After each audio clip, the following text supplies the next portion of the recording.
Cashier, bewildered, responds, "No, we don't have any nails. This is a convenience store."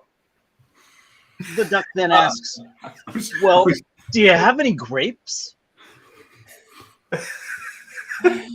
Yes. I'm lost. Hazel, is there a cure for this? It doesn't get any better than that.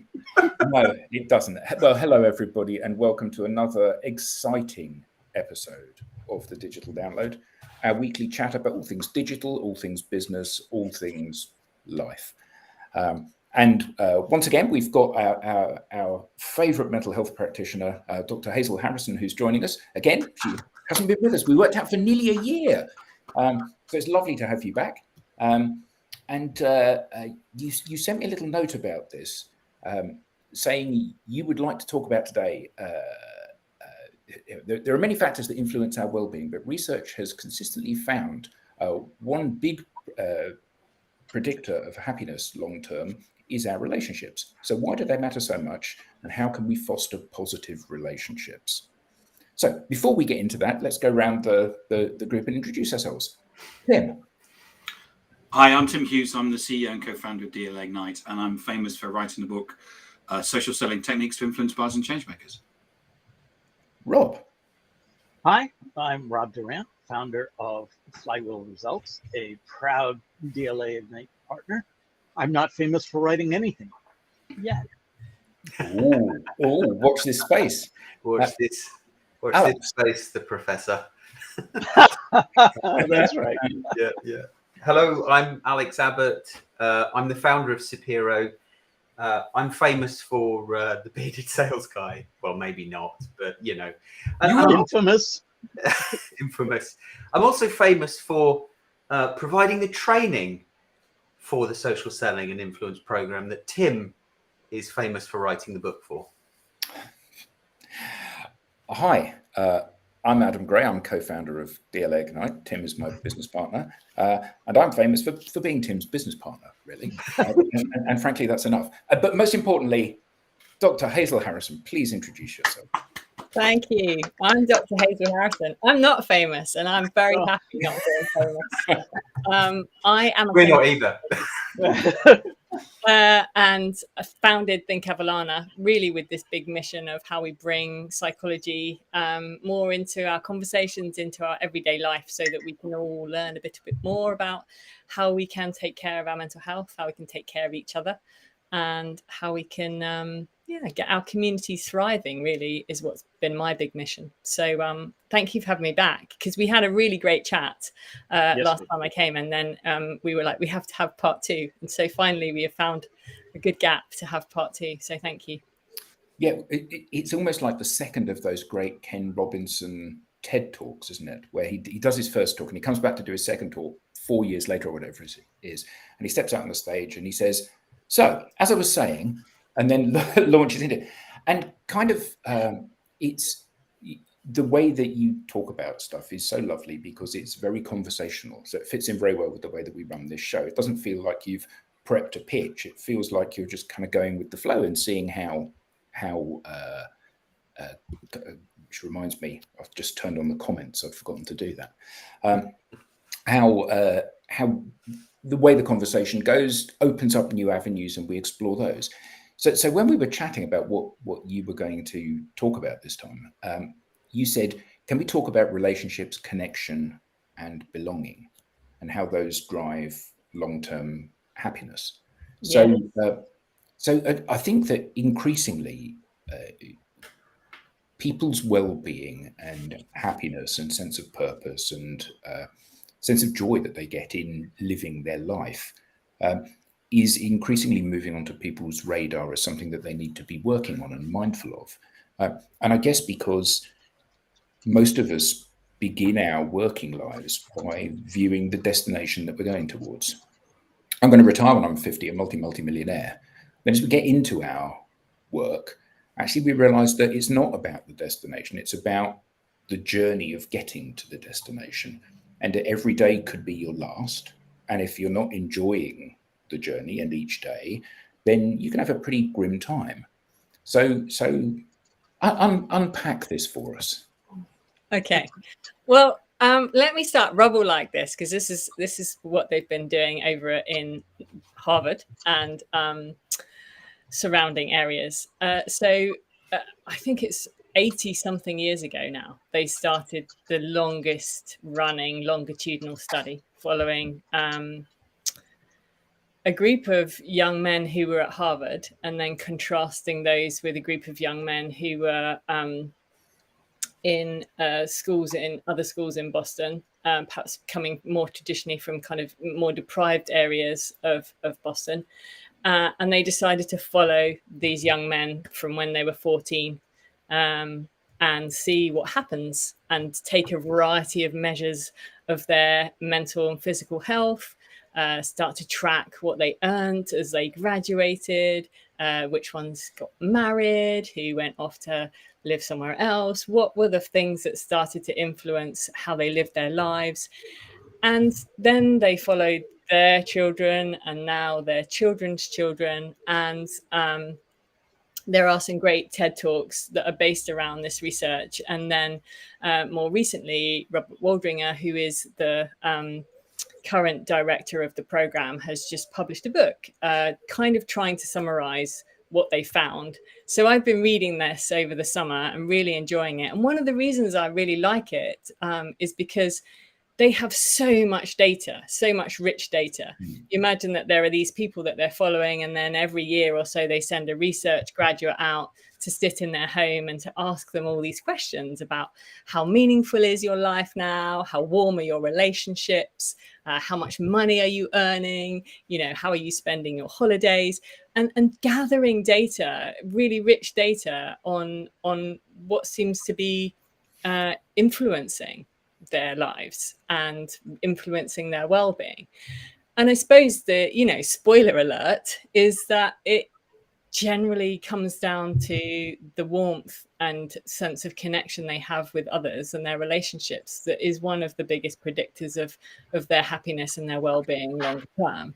And often not the things that, like you were alluding to at the start there, Adam, you know, that how much money we might earn or think that we're going to earn. And when we get to that point, that's when we might feel happy, or when we get to a particular role in a particular, you know, career ladder, that's when we'll feel this happiness. And actually those are fairly poor predictors of our well-being. So it is about cultivating these kind of rich and meaningful relationships. And there wasn't really a difference between those young people who'd gone to Harvard and those young people who hadn't. That was not a predictor at all as to, you know, who ended up living a happier life or a healthier life. So I suppose for me, it really cements what I'm interested in, and also what I think matters. It is about our relationships and our connections with each other that make a difference to how we experience our days and our moments.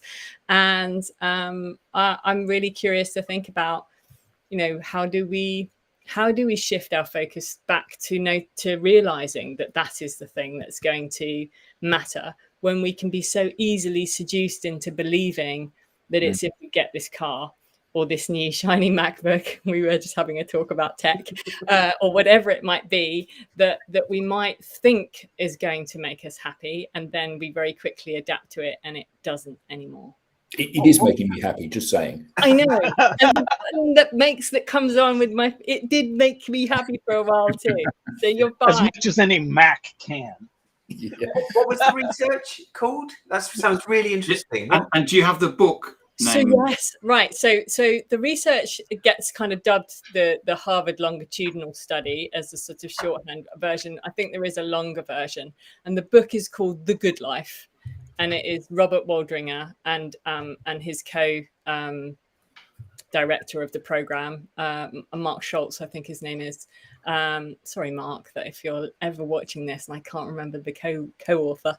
I think it's really beautiful because it pulls out verbatim conversations that I had. And I really like that aspect of it too. You know, it's not just the numbers, it's about what Dorothy, who now lives in Pennsylvania, said about her husband, you know, Frank, and their life together. I enjoyed it.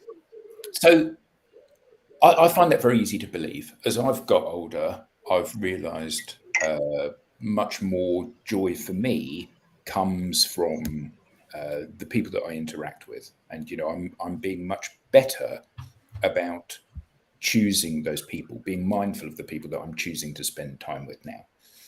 But and I think that most people listening would probably not dispute the findings of this study. But how can we use that knowledge? It's a fact now rather than opinion. How can we use that knowledge to make better decisions in order that we can be happier tomorrow than we were yesterday? Yes, which is a great conversation. And now we can talk about some research over in the UK and Robin Dunbar, who's over at Oxford University. And you may or may not be familiar with, he has a number named after him, which I think is awesome. And if I was going to be famous, maybe I could have a number. Harrison's number. Sorry? Harrison's number. That'll be yes, exactly. So Robin Dunbar started to try and understand the size of our social networks. I don't know if you've ever come across some of this research and to see like how many people we could actually sort of maintain relationship with. It's 130, isn't it? Isn't it about 150? 150, sorry. Yeah. Ish, give or take, like probably 50. I mean, no, some people have more, some people have less. And so for those that don't know, Hazel, can you explain? I will explain it. I will. So basically we can think about it a little bit like dropping a pebble into a pond, and you have those like ever increasing ripples that go out further, and the bigger ripples, closer to the pebble and further away, which is quite a helpful way of thinking about how we maintain our relationships. So that first sort of ripple is quite a small circle, and those are the people who we will have the closest relationships with, and that number tends to be around 5, and then we go out a bit further, and within that, including those 5, we get another 10 who are kind of closer friends, and then outside of that, and it keeps going until we get to about 150.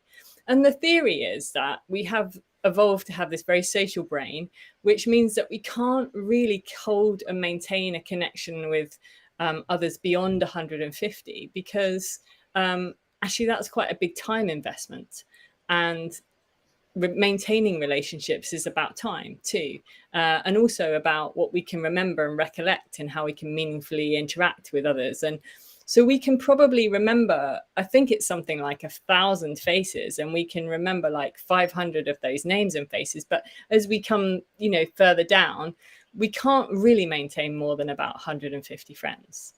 And that's sort of the number that you might think if you were going to have a really big party to celebrate, I don't know, a birthday or a wedding, or that's the kind of, that includes your family too. So, who you might invite to that. And some people go, oh, I've definitely not got that many people. You'd be surprised actually if you start to map them, but also maybe some people don't have that many, and that's okay. This is kind of talking about averages. But what I think is really interesting about this research is this idea that we can't possibly maintain the same degree of closeness and relationship with everyone in that network. Of course, we don't have enough resource to be able to do that. So we also have to focus in on, as Adam was talking about, the people who matter, the people who you want to spend time with, the people who you want to invest in and connect with. And they require an investment. If you let that go, those relationships will often just fizzle. Like, they require us to put something into them, and sometimes to get something back in order to maintain it. So I think, in answer to your question, Adam, about, so what do we do about this? I think the first thing is to know, okay, well, what does my Dunbar's number look like? Who are those people that matter to me, that I want to frequently connect with? And how do I maintain those connections? And what does that look like? And probably it will look very different for the types of friendships and relationships that you have, so people who may just send you, I don't know, an amusing WhatsApp joke every few days, they're investing in you and they're maintaining a connection with you, and that may be enough to sustain your relationship, so that then when you meet up in the pub in a few months' time, it's not starting afresh again, you're not starting over. And I thought, the other thing that's really interesting about some of Dunbar's work is the idea that actually friends that we make during the adolescent time and maybe early sort of 20s, they don't necessarily require the same maintenance now. So you may have friends where you can go, oh yeah, I can meet up with them. I've not seen them for 4 years. We can meet at the pub and have a catch up, or we can meet with our guitars and have a jam. And it's like we were together yesterday. But as adults, we don't tend to be able to fall into that same pattern. Our relationships need a bit more maintaining, week by week in order to do that. I think, though, yes, I agree with you. I often think back to that social website, Friends Reunited, that appeared a few years ago. So you could meet up with all those friends that you lost touch with that you knew at school. And I often think to myself, the reason you lost touch with them was for a reason, and actually they're often best left.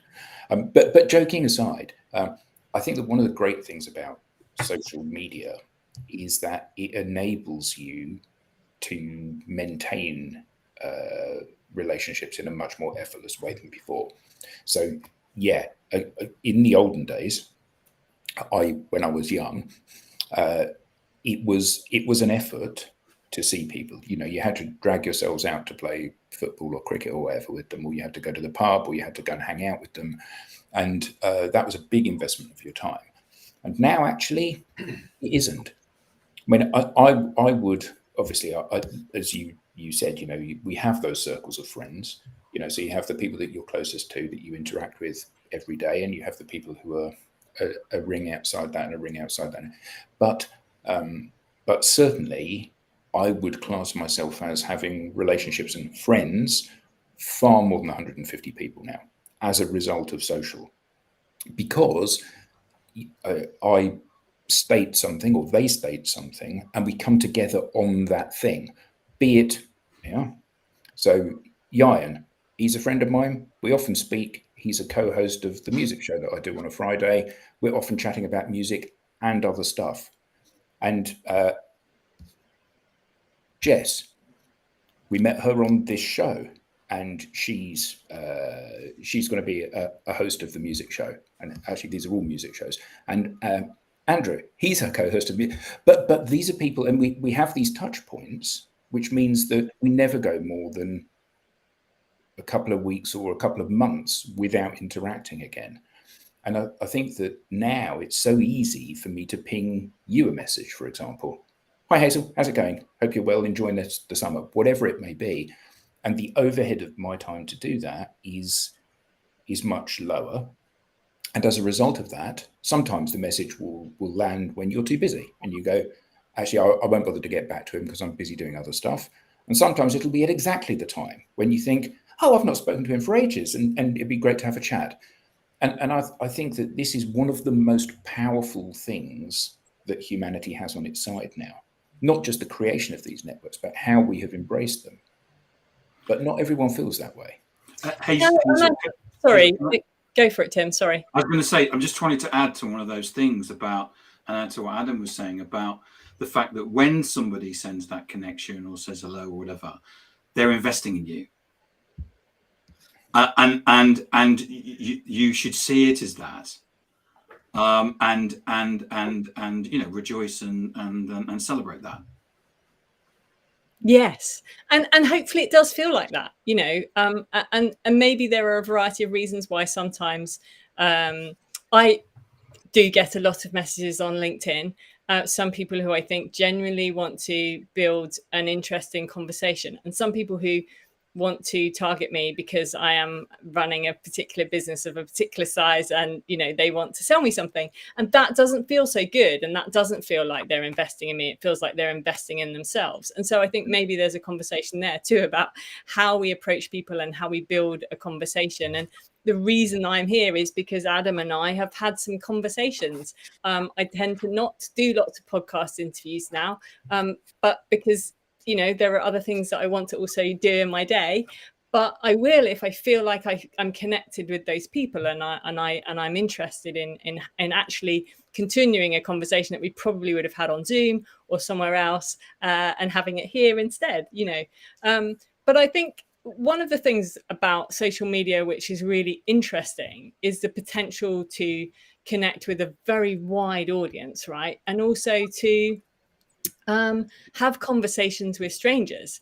So yes, we have this 150 people that maybe we feel connected to and that we might invite if we're having a big party, and that's part of our kind of well-being investment. But the research is also sharing it's really good for us to have conversations with people we don't know, you know, to interact with those who are strangers, not yet friends. I think it was Mike who said there are lots of people I want to have relationships with in the future. It's like that idea that you want to meet, you know, there are more people that you want to meet. And so I think social media allows us to start those interesting conversations, don't they? Like we see something that someone's posted. This is what happens to me. See something that someone's posted on LinkedIn that I think is really interesting. I'll either comment or I'll send them a message and say, I found that fascinating. Thanks so much for putting that up there. And, you know, sometimes you get responses back and sometimes you don't, and that's okay. But many an interesting conversation have come from that starting place. And then if we think about what impact does that have on the rest of our day? You know, like we probably just think about that as a moment in time and then we crack on with the project that we're working on. But what we don't realize perhaps is that has changed how we feel about our day, how we feel about the world, what we think about the project we're working on, maybe just giving us a little bit of a boost. And I think that's what's really interesting about, you know, feeling connected to others. But that goes against a lot of the behaviors that we were taught as a child. Yes. So I was taught as a child not to be late for anything. I was taught as a child not to talk to strangers. And I know that a lot of people have not talking to strangers as an inbuilt behavior. And so actually I would challenge what you say. I would say that a lot of people come onto social media and find it extremely scary talking to people they don't know. Yes, it takes practice, doesn't it? It's it is one of those things that we have to learn and learn what feels safe and what we feel comfortable with, and how to start a conversation with a stranger online, and also the activity of what you're doing online, because sometimes things can come across as being something you don't like. For example, a friend of mine had someone sent him a connection request. So it was the other person, the stranger, that initiated the connection request.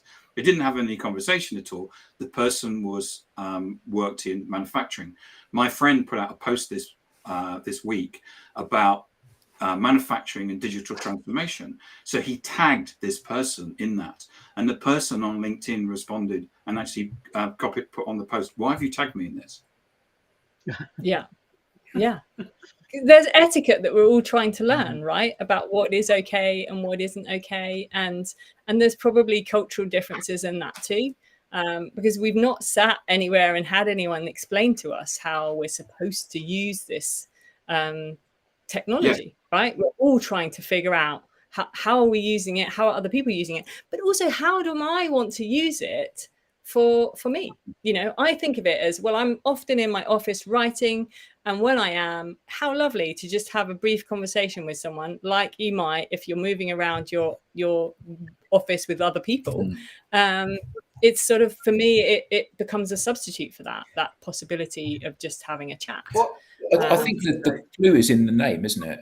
It's social media. And the concept of being social. You know, you don't go to an event, you don't go to a party or a networking event and someone walks up and says, "Hi, I'm Rob Durant," and you don't just fold your arms and turn around and walk away. You know, you shake hands with them and have a conversation with them. Clearly, you're going to turn around and walk away at some point, but early on, initially, you at least give them the benefit of the doubt. And I think that one of the things that's really challenging for some people, you know, further to Tim's point, is that this is kind of quite scary. You know, they've entered the world of social media to present an image of themselves, which is almost like an advert. And Jess says here about, I think it's really just a great point, Jess. If we present ourselves on social as our true selves and not as a persona, those relationships are formed more easily as they are genuine. It's important that you see what you get. And I think that this is absolutely crucial. You know, not everybody is going to like you, and that's kind of okay, because on LinkedIn, there's 950 million people. You don't want all of them to be your friend. But when you are authentically yourself is so good, because you attract people who like who you are, not who you're pretending to be. and B, it validates that you're actually an all right person. Because I think everybody has an underlying fear that they're not a good person.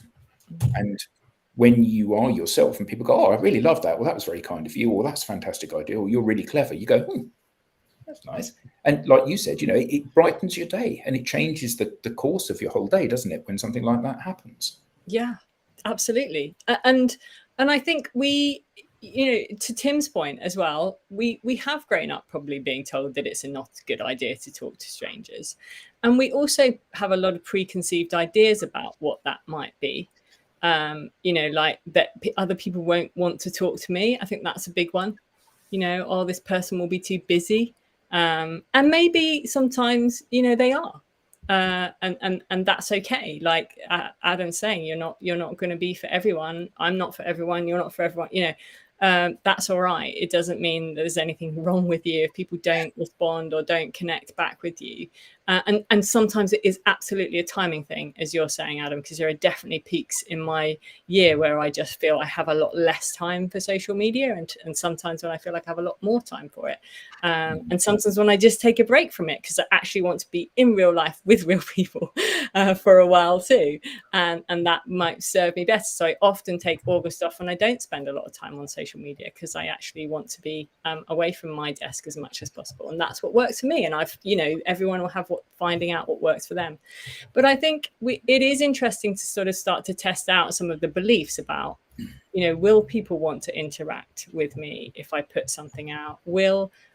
Because we tend to believe that people won't want to talk to us or that it won't be a positive experience. And those become barriers for us exploring or experimenting or finding out what might happen. And I think, the reason I'm so interested in the benefits of relationships is because the flip side of that we also know is that we are moving through what some describe as the loneliness pandemic now, where we know that experiencing prolonged periods of loneliness is very damaging for our mental and physical health.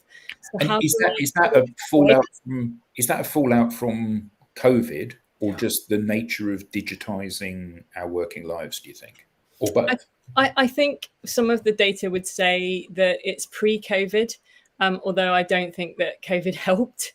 But definitely, you can see the numbers of friends that people had maybe back in the 70s compared to the number of friends that we might describe having now. I know we've talked about Dunbar's number, but in terms of, who you interact with on a regular basis face to face, I think that's changed quite a bit and is diminishing, and particularly, young people who are feeling very lonely and isolated. What advice? So I do believe in the value of relationships and how good it is for someone's well-being. What advice would you give to someone that perhaps is active on social media but are quite happy to hide behind the fact that it's digital and not real life, because they're anxious to take that step to have more conversations with real people? And I do think that's a psychological thing. What advice would you give somebody that is feeling that? Yeah, well, I think we have to be careful there, because some people do feel that that their relationships online are meeting their needs. And that's why I'm saying it's important to know what you need. What I know I need in the summer is to step away from my computer and be with my friends face to face. But that isn't what everyone needs. And some people might find that their quality of their online relationships actually meet their needs in a way that works for them. And that's why we're all different in this way. But I think what we do need within those relationships, regardless of the format that we find them in, is a sense of feeling that someone is holding us in mind, or that we matter, or that, like we were in that language we were using, of feeling that people are investing in us and that we're investing in them. And of course, there are many different ways that we can do that. But I think if you're feeling lonely and perhaps feeling that, so loneliness generally we define as the need that you have for social relationships and what you're actually experiencing, and whether if there's a big disconnect to what you need. Say if I needed to feel surrounded by people all the time, and whenever I wasn't, I felt lonely, whereas someone else might feel that they actually just need a couple of meaningful interactions throughout their week, and that meets that need. So it is a subjective thing. We can't kind of look at someone and go, well, they're lonely. It's about how we experience our relationships and whether they're meeting what we need. So if you are feeling that your relationships aren't quite meeting your needs, then I think possibly it's about starting to think about very small things you might be able to do to change that. Rather than kind of, I don't know, scrapping everything. I'm going to start building new friendships. Building friendships is a massive investment of time. Yeah. So it might also be thinking about friendships that you've not invested in for a while and what you could do to maybe reconnect with those. There can also be opportunities to feel a part of something without perhaps feeling like you've got friends there, by joining clubs or finding places where you feel that you have shared similar interests to other people, so you can build that kind of collective sense of belonging, and that's another good way to minimize loneliness. But I think it is also something that we need to talk about more, Alex, and I think that's one of the things that is difficult. Loneliness, by its definition, perhaps comes with this stigma that might mean that I'm not a very good friend, or not lovable, or not worthy of being around other people. And so we tend to want to hide those feelings of loneliness, instead of saying, if you work on your own all day, it's probably very normal to feel lonely at times, and kind of actually just name that and be able to say, do you know, I've realized this week I'm feeling quite lonely. I'd really love it if we could go out and do something, or, Yeah. How likely is it that people are even overtly aware of that feeling of loneliness? How often are we just walking through life not realizing that what we really need is to take a walk with a friend, or phone up somebody that we haven't spoken to in a while? It feels like we need to be intentional about these relationships, and that's almost a foreign concept. It can be very challenging, absolutely. If it's not, this is what I live and breathe every day, so I try as much as I can to focus on it in my personal life too. But if this isn't something that you spend a lot of time thinking about, or get carried along with your day-to-day life, which happens to us all, it can be friendships can be things that very quickly drop off of our radar, because we've got to do X, Y, and Z, and we've got to make sure that that's done, and all of the jobs that might rise above it. And I think particularly because we don't necessarily understand, and we're hopefully getting a bit more understanding now of how beneficial they can be for us. If we're making time to exercise, if we're making time to eat well, it really is up there with those things. It is just as good for us as those things, but often falls down a bit. And is there like a perfect thing to do? Because I think sometimes that what happens is that the media, because people start talking about it, of course, what happens is that then we get this discussion where people talk about the perfect world, and of course we don't live in the perfect world. No. And actually, a text every 6 months is actually good enough to maintain the relationship. Whereas, actually walking with somebody or having a conversation with somebody is also good enough to have the relationship. But there's shades of grey in terms of on that spectrum of what a relationship is about. I'm asking that as a question, really. Yeah, absolutely. There's shades of grey because we, as I was saying, we have different needs in terms of what we want from our relationships, and relationships offer different things too. Esther Perel has done a lot of work and is amazing at communicating her ideas in relation to romantic relationships. But one of the things that she talks about is how we have such high expectations now for our romantic relationships, that we expect this person to be our best friend and our support, to look like Brad Pitt. To look like Brad Pitt, to earn X amount. All of these things that maybe we put onto one person that perhaps in previous generations we may have spread out. You know, I have you might have a friend that you confide in, and that might be different to your romantic partner who, you know. So I think there is that sense of actually how do you view your friendships and your relationships, and actually recognizing that they can't all give you the same thing. And that's important too, right? There'll be friends that you go to perhaps when you need particular kind of empathy or support, and they might be the different to the friends who you go to say, I've got to move house, can you help me lift this sofa into the van, you know, or whatever it might be. You've got different networks of friendships, and they meet different needs, and hopefully you meet different needs for them too. But I think you're right. You know, it isn't that we may be presented with a kind of perfect worldview, and that's not necessarily very easy to maintain. But I do think using Dunbar's number as a model can be a helpful way of thinking about the layers in which you can connect with other people, and recognizing that you can't possibly give everyone the same amount of time or resource. You know, if you're thinking about it as an investment, then you're not sharing your resource equally amongst that group. I was going to say about that, about sharing your resource evenly. There is another thing there, isn't there? And you know, often we feel guilty about putting ourselves first. So we all have friends that give selflessly to us. We also have friends, for whatever reason, that demand selfishly from us. People for whom we have to invest a lot of time. And how does one balance these things? Because, you know, friends that are in a tough place, they require a lot of support. But one of the things that we know from people's experience of counseling people that are going through a difficult time is that you can only counsel so many people and for so long, because, you know, you take a little bit of that yourself.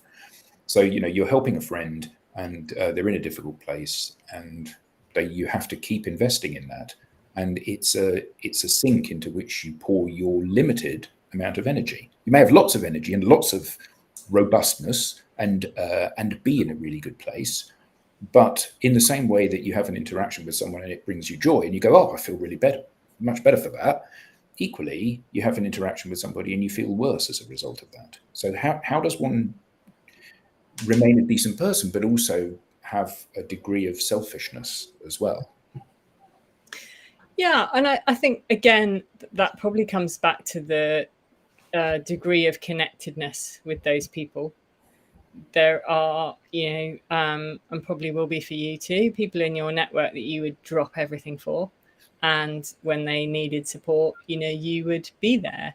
And that, I suppose, is real friendship. And then there are deal friends, right? Real friends and deal friends. This is Arthur Brooks over at Harvard as well.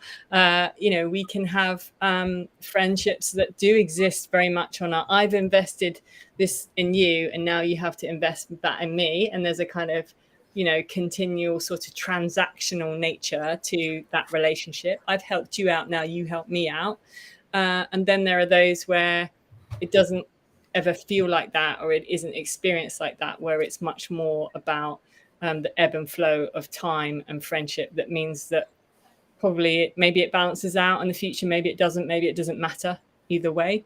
But I think what you're also describing is how we look after our well-being when perhaps there are friendships that are drawing a lot on our and family too. You know, we're talking about relationships in a bigger picture. So family members who may need our support or our help, and actually how we then ensure that we are being topped up in some way to be able to provide that. And that's why we are in a network of people, and that's why we need a network of people around us, so that somebody in that network can possibly top us up, so we can top that person up, and, you know, that's how it works. But there will be times when everyone needs something from you and there's no one topping you up, and that's when we can feel very burnt out and depleted and perhaps not, and lonely, because it perhaps feels like our needs aren't being met in relationships that we're experiencing. Alex, do you have a question? Well, lots of thoughts, lots of questions. I was going to ask, well, what if you're in a role where you the expectation is that you meet new people? You're in a customer success or a sales role or a support role where you need to have those conversations with new people, but you're not comfortable doing it, but you're doing it because it's a job and you're earning money. I mean, you could question whether or not they're in the right job, but there's that feeling of anxiety having to speak to someone new. Not that I'm speaking from personal experience. Maybe years and years ago, when I did my first sort of networking event, I remember being incredibly scared. But you know, I know people now that are sort of, you know, middle age, and they'd rather not have a conversation with somebody if they didn't have to. Yes, and I think that, you know, we maybe not to use the terminology in too sort of concrete a way, but when we think about introversion and extroversion, and there are lots of different ways that we can define that and describe that, but one of the things that I feel I've learned about myself in more recent years is that I thought I was extroverted.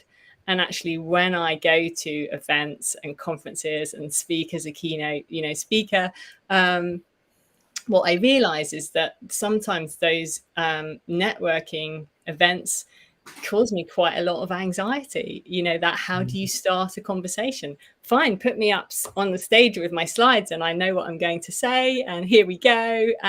But put me in a room with people that I don't know and I have to start something. And I think for me, what's been interesting is starting to learn that about myself. It's like I'm still learning stuff about myself. And when I know that, and I know, okay, so sometimes, Hazel, you find these events quite anxiety provoking. Think of a strategy, you know, what's the best way forward? And actually almost kind of going through the motions of how I might engage with others, or what's a good conversation starter, and I've definitely learned lots from other people and watching other people. You know, some people are amazing at doing that, and when you watch what they do, you kind of go, oh, okay, they ask really good questions, or they comment on something that we're both sharing and experiencing at the same time. That's a really good technique to start a conversation with a stranger. You know, the British love talking about the weather because we're all experiencing the same weather at the same time. It gives us a common ground to start talking about something, but really that's what it is, you know. So I think recognizing that you may be someone who needs more time alone, and that's why it comes back to loneliness is about what you need, and we all have different needs. So recognizing how to manage that, particularly if you are in a job which is very social.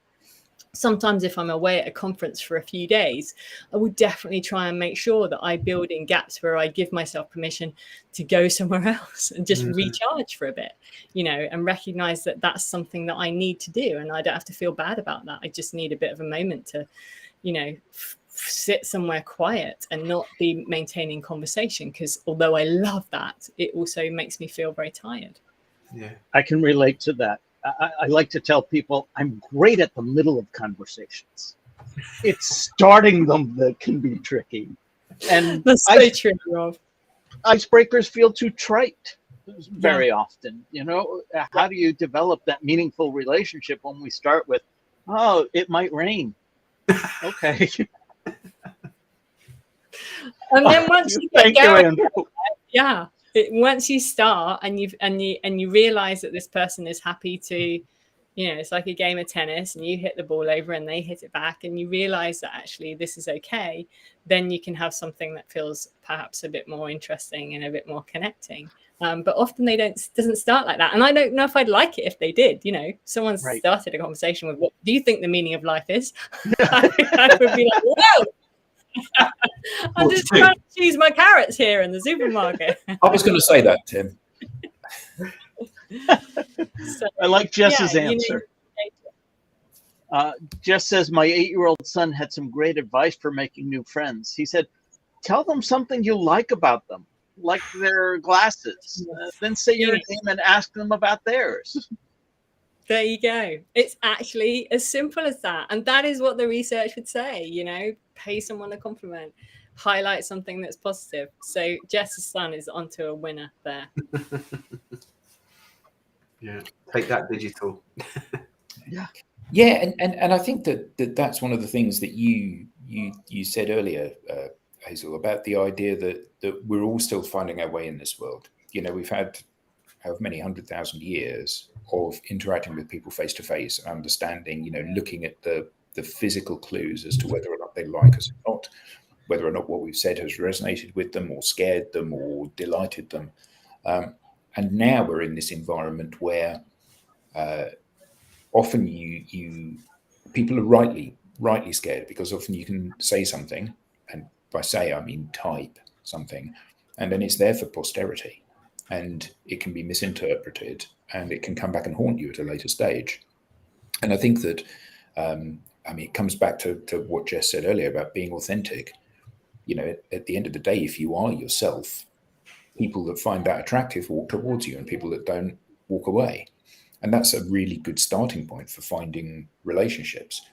And, you know, I certainly know since COVID began, I've met many new people online, and many of those I count as being friends of mine now. And that wouldn't possibly have happened before COVID, even though there was a move towards digital.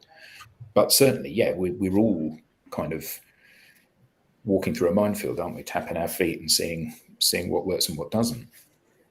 And sometimes something works for a while and then it doesn't, you know, and that's the other thing, isn't it? We adjust and we adapt. And during COVID, we found ways to feel connected to people in other ways, because we couldn't maybe connect face to face. And I think we probably learned a lot about what works and what doesn't through some of those experiments.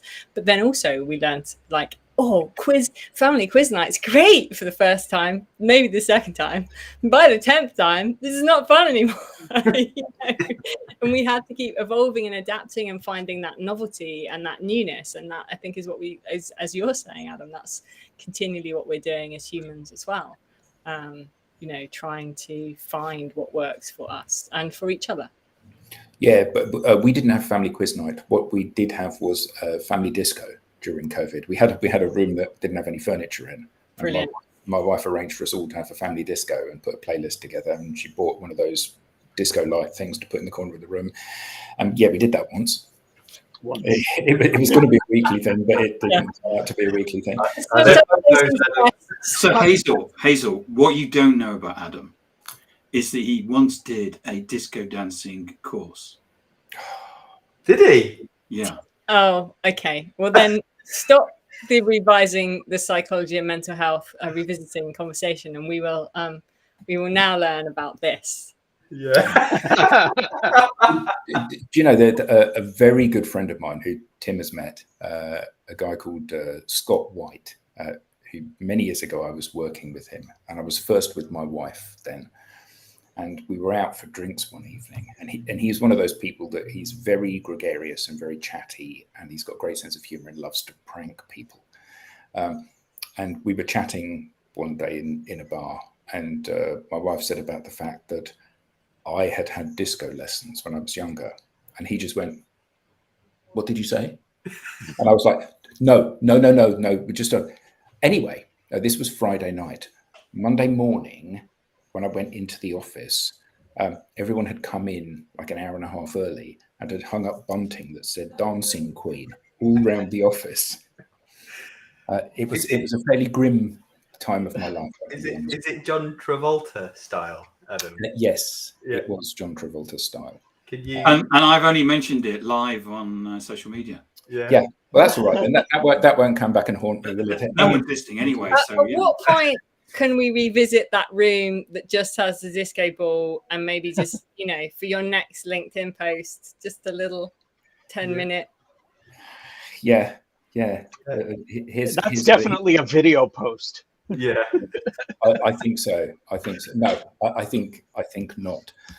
But joking aside, what can, because Alex has referenced a couple of times now, salespeople and the difficulty that they have in their role and the pressure that they're under to forge these relationships. So what can they do where they can get that joy from the interaction with people? if your job is to speak to people, how can you take joy from that element of the job rather than focusing on okay, well, we've had a call, we're going to have another call, we're going to have another call, and then a proposal, and then Are you something. Before you answer that, Hazel, are you giving Adam permission to change the topic like that?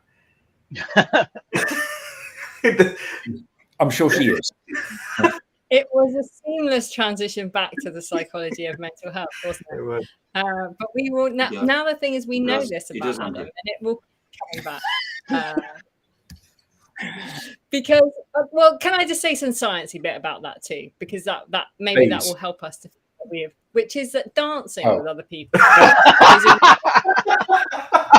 a really good way of feeling connected, like moving in sync. So it could be dancing, running with someone else, walking with someone else, doing something where you're in sync is actually, we know our brains like it. We feel better. So that's one of the reasons. I mean, there are many reasons why dancing is so much fun, but one of them is about that sense of feeling connected. And Kelly McGonigal wrote a book about movement, and she has a whole chapter based on kind of moving in sync and why that's so good for us in terms of our well-being. So there we go. We probably wouldn't have got to that had we not known about Adam's disco dancing classes. As Andrew said, thanks, Tim. Thanks a million.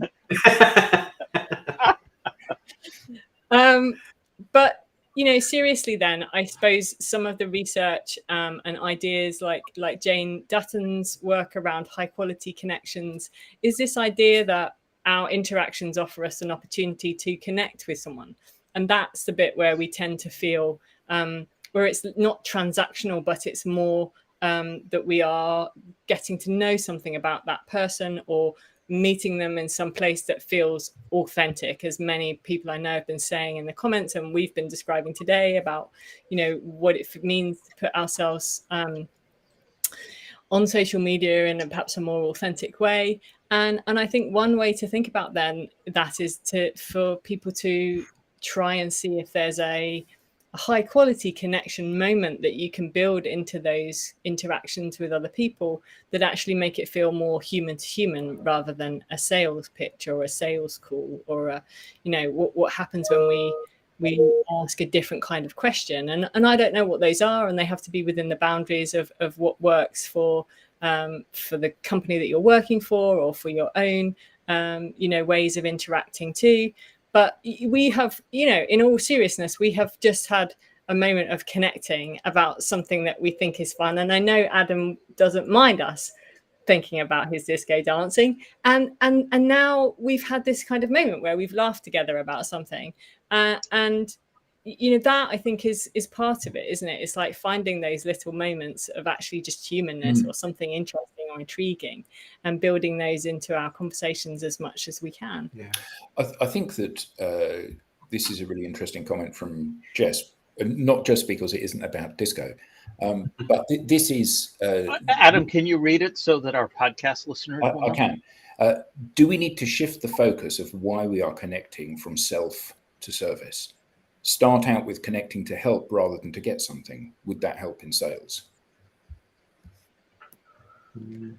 I mean, I am by no means expert here. I know there are many sales experts amongst us, but from a psychology perspective, we know that helping and feeling that we are helping others is tremendously beneficial for us too. So from that perspective, I would think it makes a lot of sense, but I think it also helps perhaps to solidify some of those connections that we have.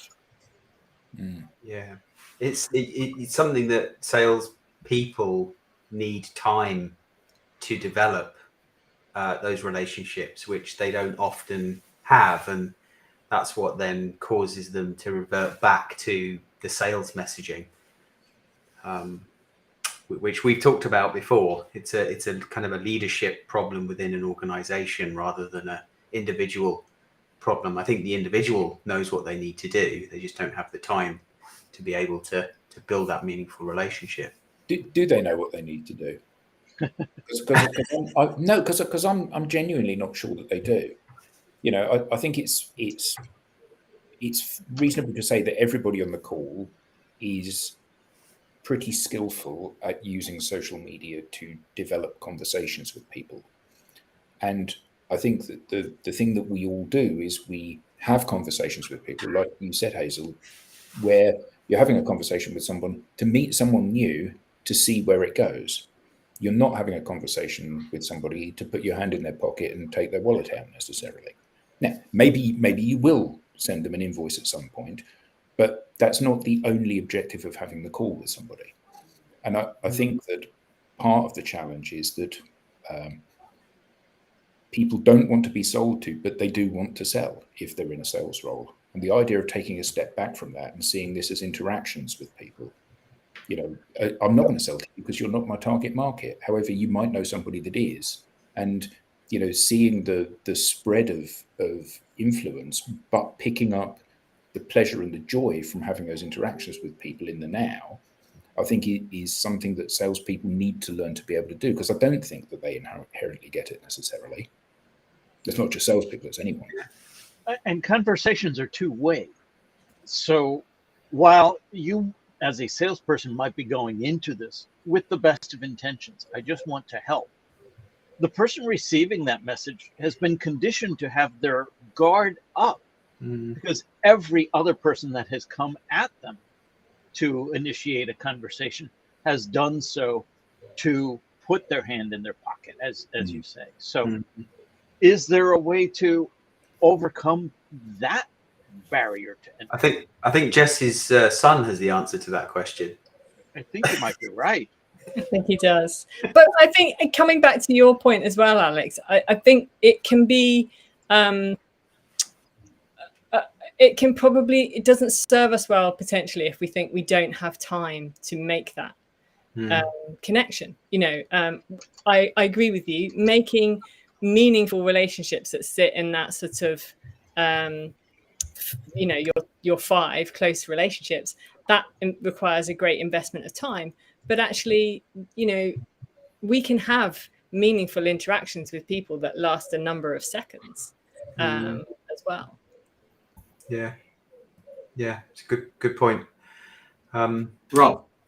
So speaking of time and meaningful interactions, we are coming to the close of our time with you, Dr. Hazel, and this has been yet another fantastic conversation. Brilliant. Thank you. Round of applause.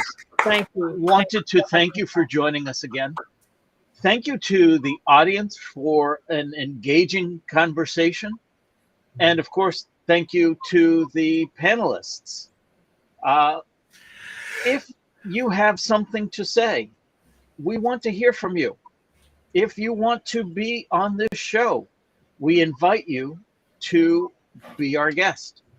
Visit us at digitaldownload.live, where you can find the Be Our Guest segment or section and fill out an application, or you can scan the QR code on screen here. Scan the QR code. Scan the QR code. Yes, they have. Excellent. All right.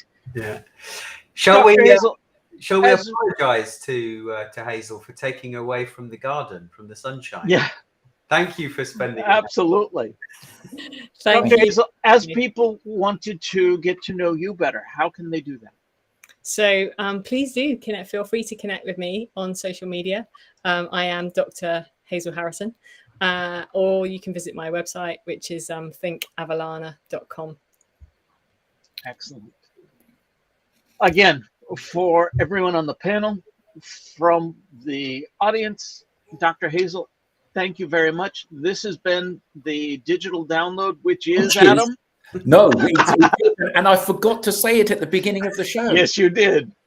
The longest running weekly business talk show on LinkedIn Live. Thank you all.